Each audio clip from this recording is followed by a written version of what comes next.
Good morning mga ka-green thumb. Ayan, nandito na naman ako sa aking lalagyan ng mga succulent ko dito. Tingnan yung ginawa ng pusa. Ay sinira na naman ng pusa dito. Naglampungan kagabi. Bali-bali. Pati itong bigay ni si Sweng. Ayan, nangyari oh. Nabali. Pati ito, bali-bali na oh. Ayan, ayusin na lang natin. Ako po, sayang. Ayan, nasira. Sinira na ng mga mababait na pusa. Mga Persian pusa na yan. Persian ang mga pusa. Oh, pati yung mga ano ko dito, nasira na. Mga propagation ko dito. Bali. Ayusin na lang natin. Ayan.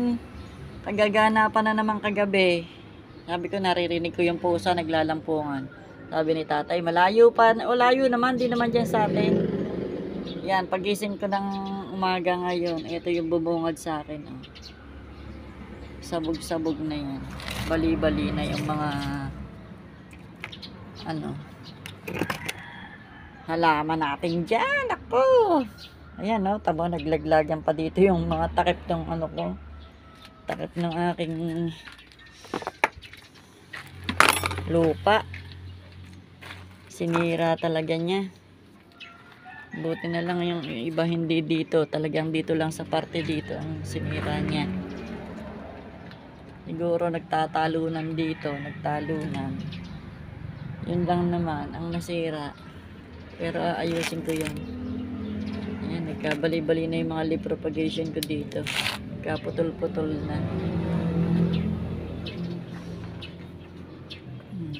Ay nako, mga pusang gala. Nakakayamot ang mga pusang gala.